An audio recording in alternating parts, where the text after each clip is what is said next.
विवेकानंद प्रतिष्ठानच्या माध्यमातून आयोजित या नववर्ष स्वागत यात्रेमध्ये मंचावर उपस्थित श्री वसंतराव बेडेकरजी, ॲडव्होकेट शशिकांत पवारजी, डॉक्टर अनुराधाताई पोद्दार, श्री योगेश प्रभू या ठिकाणी हजारोच्या संख्येने उपस्थित माझ्या सर्व भगिनी आणि बंधूंनो, आपल्या सर्वांना नवीन वर्षाच्या खूप खूप शुभेच्छा, नूतन वर्षाभिनंदन।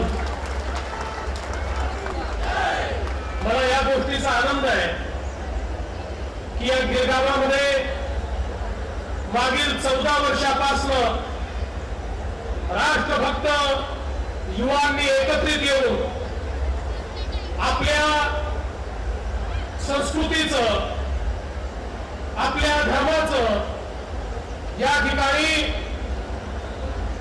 संरक्षण करण्याच्या दृष्टीनं, संवर्धन करण्याच्या दृष्टीनं हा नववर्ष स्वागताचा सोहळा सुरू केला आणि आज त्याचं विराट स्वरूप हे आपल्याला पाहायला मिळत आहे। खरं म्हणजे ज्यांना आपल्या संस्कृतीचा अभिमान नसतो, त्यांना भूतकाळ तर असतो पण त्यांना भविष्यकाळ कधीही नसतो। आणि म्हणून या संस्कृतीनं संपूर्ण जगाला संदेश देण्याचं काम केलं। वसुधैव कुटुंबकम, या जगातला प्रत्येक व्यक्ती हा आपला भाऊबंध आहे, संपूर्ण जगाशी आपलं नातं आहे, जगाचं सृष्टीशी नातं आहे।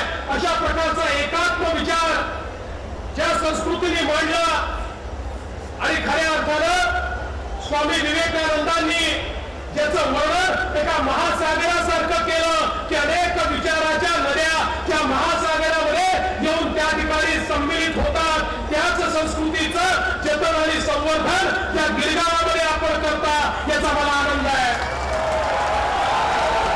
मला कधी कधी आश्चर्य वाटतं, अनेक लोकांना आपल्या संस्कृतीची लाज वाटते, आपल्या नववर्षाचं स्वागत करायची लाज वाटते। 31 डिसेंबरची लाज वाटत नाही, पण गुढीपाडव्याला या ठिकाणी आपल्या नववर्षाचं स्वागत करायची लाज वाटते। खरं म्हणजे मला या निमित्ताने आपल्याला सांगायचं आहे की या देशामध्ये हा देश इतके वर्ष टिकला, याचं कारण याच्या संस्कृतीमध्ये सहिष्णुता आहे, याच्या संस्कृतीमध्ये सर्व प्रकारच्या विचारांना आपल्यामध्ये समाहित करून घेण्याची ताकद आहे। आणि जोवर ही संस्कृती जिवंत आहे तोवरच हा देश जिवंत राहील। आपल्याला माहिती आहे, आपण अनेक वेळा ऐकलाय, ग्रीक हुण शकयवंत टूटते ते भूमि पर, हारते ते हौसले, पंचनद के तीर पर, पता नहीं कहां है वे, अतीत में समा गए, काल के प्रवाह में खुद को वे मिटा गए। इतकी आक्रमण या देशावर झाली, पण त्या आक्रमण या देशाला संपवू शकली नाही, कारण या देशाच्या संस्कृतीमध्ये ही ताकद होती, ही शक्ती होती की ज्या शक्तीने ही सगळी आपल्या संस्कार आणि संस्कृतीला या ठिकाणी उभा राहिला। आणि म्हणून हे आपलं चांगलं आहे, ते जतन केलंच पाहिजे। आणि या संस्कृतीचं चांगलं काय आहे, ही संस्कृती ज्याप्रमाणे पुण्य पुरातन आहे त्याप्रमाणे नित्य नूतन आहे।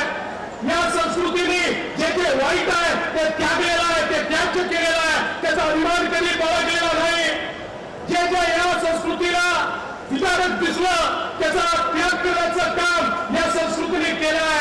आणि म्हणूनच मला असं वाटतं की जगाला संदेश देण्याची शक्ती या संस्कारामध्ये, या संस्कृतीमध्ये आहे। बंधू भगिनींनो, मला या गोष्टीचा आनंद आहे की या वर्षी आपण संकल्पना घेतली आहे की नारी के सहभाग बिना हर बदलाव अधूरा है। मला असं वाटतं की जी सनातन संस्कृती आहे त्या सनातन संस्कृतीला हा भेदभाव मंजूरच नाही। आपल्या सनातन संस्कृतीमध्ये जातीच्या आधारावर, लिंगाच्या आधारावर भेदभाव मान्य नाही। अरे हे भेदभाव तर काही मार्तंडांनी आपल्या स्वार्थाकरता तयार केले। मूळ सनातन संस्कृतीला न जातीचा भेदभाव, न धर्माचा भेदभाव, न लिंगाचा भेदभाव कुठलाच भेदभाव मान्य नाही आहे. आणि म्हणून मला असं वाटतं अतिशय चांगली संकल्पना या ठिकाणी तुम्ही घेतली. या भारताला जर 21व्या शतकामध्ये प्रगत राष्ट्र म्हणून जगाला त्या ठिकाणी मार्गदर्शन करायचं असेल तर जोपर्यंत आमच्या मानव संसाधनामध्ये 50% असलेल्या आमच्या महिलांचा सहभाग हा मी वाढवत नाही, जोपर्यंत तो सहभाग घेत नाही तोपर्यंत भारत विकसित राष्ट्र होऊ शकत नाही. आणि म्हणून ही गोष्ट अतिशय खरी आहे की नारी के सहभाग बिना हर बदलाव अधुरा है, हा देश बदलू शकत नाही. खरं म्हणजे मला कधी कधी आश्चर्य वाटतं, ज्यावेळी 21व्या शतकामध्ये आमच्या महिलांना आपल्या देवाचं दर्शन घेण्याकरता संघर्ष करावा लागतो. माझ्या देवाने कधीही भेदभाव मानला नाही, माझ्या देवाने कधीही जात धर्म लिंग विचारला नाही, माझ्या देवाने कधी विचारलं नाही की तू कोण आहे, कोणाकडे जन्मलेला आहे. आणि अशा देवाच्या दर्शनाकरता आमच्या महिलांना संघर्ष करावा लागतो. यापेक्षा लाजिरवाणी स्थिती काय असू शकते.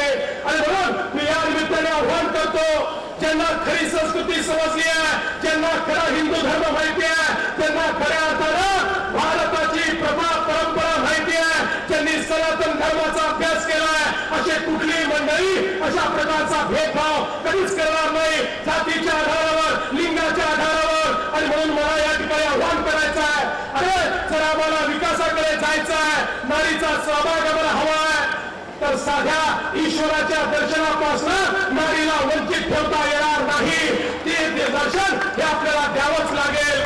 आणि मला विश्वास आहे की ज्या वेळी या ठिकाणी अशा प्रकारे काही लोकांनी या धर्माला, या संस्कृतीला आपल्या मुठ्ठीमध्ये बंद करण्याचा प्रयत्न केला, आपल्या वैयक्तिक स्वार्थाकरता त्याचा वापर करण्याचा प्रयत्न केला, त्यावेळी याच संस्कृतीतून अनेक लोक अशी जन्माला आली की ज्यांनी खऱ्या अर्थानं आपली संस्कृती काय आहे, आपला विचार काय आहे हा या ठिकाणी सांगितला. मला विश्वास आहे ज्या प्रकारचा जागर गिरगावकरांनी या ठिकाणी केलाय, मला विश्वास आहे जोपर्यंत गिरगावकरांसारखे आमचे संस्कृतीचे पाईप या ठिकाणी आहे, या संस्कृतीला कोणी काही करू शकत नाही. ही संस्कृती कधीच या ठिकाणी लुप्त होऊ शकत नाही. आपल्या सगळ्यांचं मी मनपूर्वक अभिनंदन करतो. खरं म्हणजे गिरगाव हे मराठी माणसाची अस्मिता जपणारं अशा प्रकारचं एक अतिशय मोठं अशा प्रकारचा हा आविष्कार या ठिकाणी आहे. आणि मला आनंद आहे की या निमित्ताने या गिरगावचं हे जे काही ध्वजपथक मला पाहायला मिळालं, खरोखर या तरुण तरुणींचा मी मनपूर्वक अभिनंदन करतो. ज्याप्रमाणे देशप्रेमाने, संस्कृतीच्या प्रेमाने ओतप्रोत होऊन तुम्ही या ठिकाणी हे ध्वजपथक आणि हे ढोलपथक या ठिकाणी दाखवलं. खऱ्या अर्थानं एक प्रकारचा तो आपला हुंकार हा केवळ गिरगाव नाही तर तुमच्या माध्यमातून अखिल हिंदुस्थानामध्ये त्या ठिकाणी गेला. आणि म्हणून तुमचं मनपूर्वक अभिनंदन करतो. या निमित्ताने या ठिकाणी येण्याची संधी आपण मला दिली त्याबद्दल आपले आभार मानतो. आणि अशाच प्रकारे दरवर्षी अधिक मोठ्या प्रमाणात आपण या ठिकाणी हा संस्कार यज्ञ सुरूच ठेवावा अशा प्रकारची विनंती करून